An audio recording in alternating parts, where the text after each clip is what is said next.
BJP दलाव जयन जाफैदों साबैसे सोद्रोमाफ्रा दिनै जयन जाफैदों गिबि सेन्टाराव नोंथांमोननि चेनेलखौ बरायना लाग्रोयो आरो दिनैनि बे जयेनिंआ जाहैबाय साफ्रोमबो रायजो राजाया मिथिगौ जे राजीब सारखौहाय गोदोनिफ्रायनो बिथाङा बे जोंनि बनरगाव समितियाव इलेक्सन गेलेबोनानै देरहाबोबाय थानाय आरो बियो गासैबो एरियाखौनो मोजाङै बियो मोजां नोजोरजों आरो सैथो भाबै बिथाङा मावबोदों। बेनिखायनो रायजो राजाया मिथिगौ बे हिसाबै दिनै राजीब सारखौहाय बे फैबाय थानाय इलेक्सनावबो माने देरहासार खालामनानै आरो ओनसोलफोरखौ जौगाखांहोनायाव माने गाहाम थारैनो लाबोगोन। बेखौ नुहुरनानै रायजो राजाया दिनैहाय लैहोर लैहोर बेवहाय 100 जननि बारा दिनै बेवहाय जयेनिं जाफैदों आरो बेबायदिनो बिथांखौहाय बयबो आसा खालामदों बेबायदिनो मोजाङै देरहासार होनानैहाय एरियाफोरखौ जौगाखांहोनानै हागोन होननानै। आं आङो नैबे जोंनि सिउगुरि प्राइमारिनिफ्राय। सिगाङाव बबे दोलोआव दंमोन? आङो सिगाङाव इउपिपिएल दोलोआव दङमोन।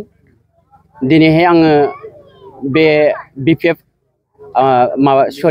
बिजेपि हान्जाखौहाय आं मोजां मोनबाय आरो आंनि फेमिलिया गोबां गेदेर बे बिजेपि हान्जाखौहाय मोजां मोननानै दिनै जोङो बेयाव जगदान होफैबाय आरो। बे देरहानायाथ' 100% का देरहानाय 100%।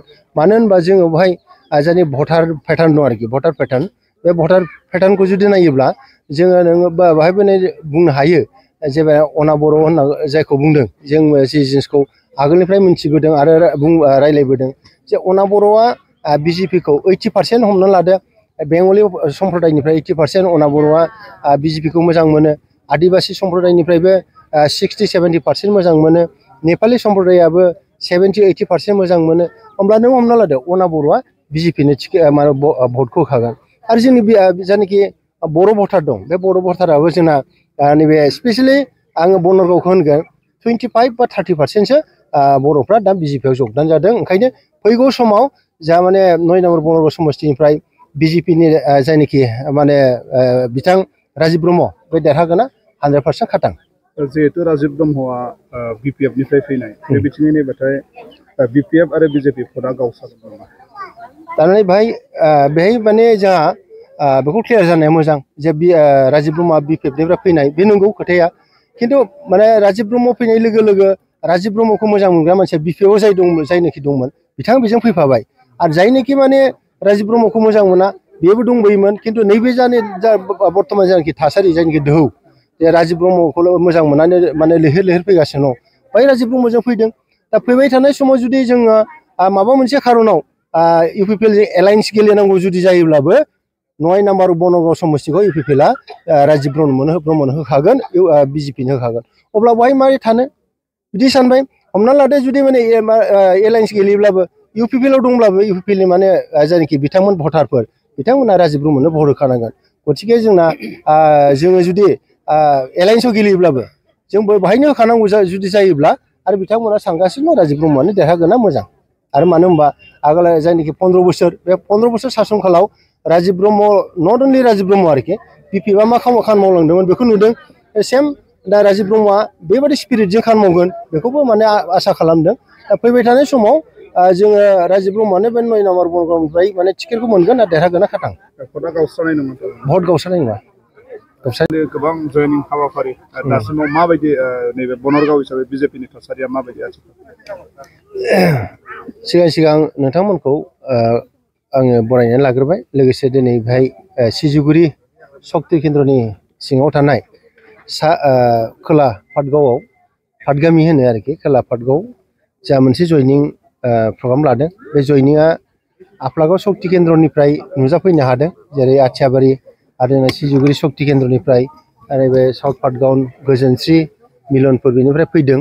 दा बिथांमोना ज'यै फैनानै बिजेपि दोलोखौ मोजां मोननानै जयनिं जानो फैदों। दा जोङो जयनिं प्रग्रामखौ आगोलनिफ्राय लाबोगासिनो दं आरो लाबाय थागोन। दा माखासे खोथा पलिटिकेलि जोंनि जायनाखि एगेन्स्ट पार्टिफोर बिसोर मोनसे बांसावदोंमोन जे राजीब ब्रह्मआ टिकेट मोननाय नङा, राजीब ब्रह्मनो टिकेट होनाय नङा बेफोरबायदिखौ बुंनानै मानसिफोरनि गोसोखौ माने बिजेपिखौ मोजां मोननाय आरो राजीब ब्रह्मखौ मोजां मोननाय बेनिफ्राय डाइभार्ट खालामनो नाजादोंमोन।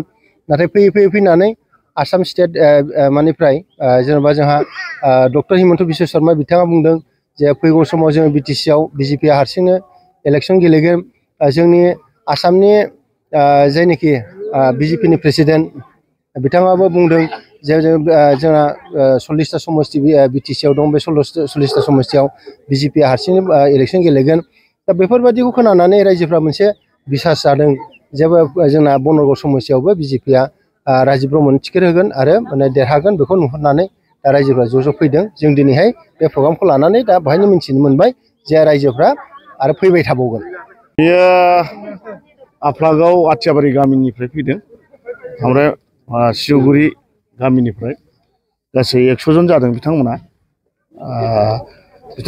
सिगाङावनो आंखौ बर होनानै देरहाग्राखा माने बिराद खाथिनानै बर होबोग्राखा बिथांमोना गोसोखांनानै दिनै फैदों फैनानै जोंजों दिनैहाय बिजेपि दोलोआव बिथांमोना आखाइ हमफैबाय दा बिथांमोनखौ आङो बरायनानै लाबाय जायखिजाया बाथ्राया बेनो मोनफ्रोमबो गामिनिफ्राय दा खबरा सफैगासिनो दङ हाबनायनि थाखाय बनरगाव समस्ति हिसाबै नाथाय माखासे गुबुन दोलोनि पार्टिफ्रा नंखाय बाथ्रा बुंसावनायाव एसे गोनो गोथो जानानै थादोंमोन रायजोफ्रा माने राजीब बांगालाबोनो टिकेटखौनो मोना बे इलेक्सनखौनो गेलेया होननानै गामि गामि रायजोफोरनि सिगाङाव बिथांमोना प्रपागान्दा खालामदों बेखौ साननानै रायजो राजाफ्रा एसे माने गोनो गोथो जादोंमोन नाथाय दिनैहाय लासै लासै क्लियार जागासिनो दं आंबो हाबै हाबै बुजायगासिनो दं आरो जोंनि मावथिफोरा दैदेनगिरि ग्रासरुट लेभेलनि दैदेनगिरि बिथांमोना फारि फारि खोथाफोरखौ खिथागासिनो दा बेफोरखौ लासै लासै बुजिनो हानानै रायजो राजाफ्रा दिनैहाय जोंजों जयनिं जाफैगासिनो दं आरो जाबावनांगौ गोबां दं बेखौबो जोङो फारि फारियैनो लागोन बेखिनियानोसै।